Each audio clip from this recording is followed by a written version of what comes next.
எல்லோருக்கும் அழகாய் தெரியும் தமிழ். தமிழின் சங்க இலக்கிய பாடல்களையும் தனி பாடல்களையும் வைத்து பார்க்கும்போது தமிழ் மண்ணில் ஏராளமான புலவர்கள் வாழ்ந்திருக்கிறார்கள் என்பதை உணர முடியும். புலவர்கள் நிரம்பியிருந்த தமிழ்நாட்டில் அவர்களுக்குள் போட்டிகளும் இருந்திருக்கின்றன. ஒரு நாட்டின் அரசவைக்குள் புதிய புலவர் நுழையும் போது அங்கிருக்கும் புலவர்கள் அந்த புதிய புலவரின் அறிவை சோதிக்கும் வழக்கம் இருந்திருக்கிறது. புதிய புலவரை விட தாங்கள் புலமை திறனால் சிறந்தவர்கள் என்று நிரூபிக்கும் எண்ணமும் இருந்துள்ளது. அப்படி ஒரு நிகழ்வுதான் பெண்பார் புலவர்களில் சிறந்தவரான ஔவையார் ஒரு நாட்டின் அரசவைக்குள் நுழையும் போது நடந்தது. அந்நாட்டு மன்னனை பார்ப்பதற்காக வந்த ஔவையாரிடம் அங்கிருந்த தலைமை புலவர் அவரது அறிவை பரிசோதிக்கும் வகையில் ஒரு புதிரை முன்வைத்தார். அதில் ஔவையாரை அவமதிக்கும் விதமாக ஒற்றைக்கால் பந்தல் அடி என்று டீ போட்டு கூறினார். ஒற்றைக்கால் பந்தல் எது என்று நேரடியாக கேட்காமல் டீ போட்டு பேசியதை ஔவையாரும் உணர்ந்தார். தானும் பாடல் வழியாகவே பதிலடி கொடுத்தார். அந்த பாடல் இதுதான்: எட்டேகால் லட்சணமே யமனேறும் பரியே மட்டில் பெரியம்மை வாகனமே முட்டமேல் கூரையில்லா வீடே குலராமன் தூதுவனே ஆரையடா சொன்னாயடா. மேலோட்டமாக பார்க்கும்போது லட்சணமே, ராமனின் தூதுவனை போன்ற வார்த்தைகள் புகழ்வது போல நமக்கு தோன்றலாம். ஆனால் உண்மையில் தன்னை டீ போட்டு அழைத்த புலவரை ஔவையார் கடுமையாக திட்டியிருக்கிறார் என்பது அந்த பாடலை நுணுக்கமாக ஆராய்ந்தால்தான் தெரியும். 8 என்பது தமிழ் எண்களில் ஆ என எழுதுவார்கள். ஒரு வட்டத்தை கால் பகுதியாக குறிக்கும் தமிழ் சொல் வா. அந்த வகையில் எட்டேகால் என்பதை அவை என்று பொருள் கொள்ள வேண்டும். அப்படி பார்க்கையில் எட்டேகால் லட்சணமே என்பதற்கு அவலட்சணமே என்று பொருள். அடுத்ததாக யமனேறும் பரியே என்ற வரி. பரி என்பதற்கு குதிரை அல்லது வாகனம் என்று பொருள். இங்கே சொல்லப்பட்ட பரி என்பது வாகனத்தையே குறிக்கும். அதன்படி யமன் ஏறி பயணிக்கும் வாகனமே என்ற பொருள் வரும். யமன் பயணிக்கும் வாகனம் எருமை.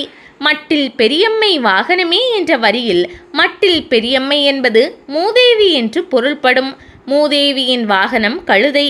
முட்டமேல் கூரையில்லா வீடே என்பது சுற்றிலும் சுவர்கள் இருக்க மேலே எந்த அடைப்பும் இல்லாத வீட்டை குறிக்கும். அப்படி மேற்கூரை இல்லாமல் சுவர்கள் மட்டும் இருப்பதை குட்டி சுவர் என்பார்கள். குலராமன் தூதுவனே என்பது ராமனின் தூதுவன் அனுமனை குறிப்பதாகவே பலரும் பொருள் கொள்வர். ஒரு வகையில் அது சரிதான்.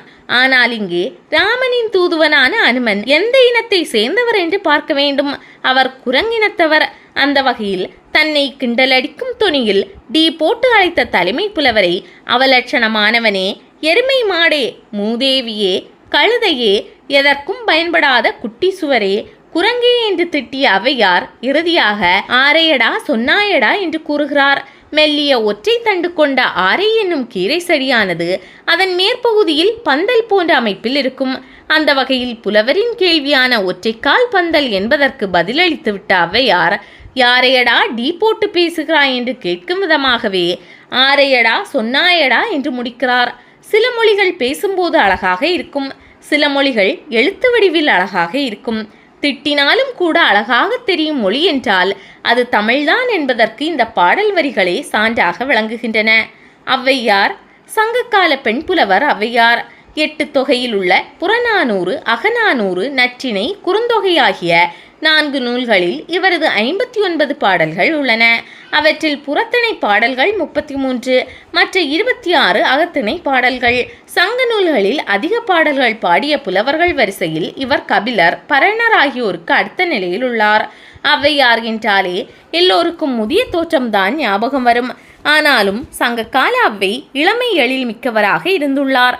இவரை தவிர மேலும் 5 ஔவைகள் பல்வேறு காலகட்டங்களில் வாழ்ந்ததாக அறிஞர்கள் கூறுகின்றனர். அவர்களில் சோழர் காலத்தில், அதாவது 12ஆம் நூற்றாண்டில் வாழ்ந்த ஔவைதான் ஆத்திச்சூடி, கொன்றை வேந்தன், நல்வழி, மூதுரை, அசரிக்கோவை ஆகியவற்றை படித்தவர்.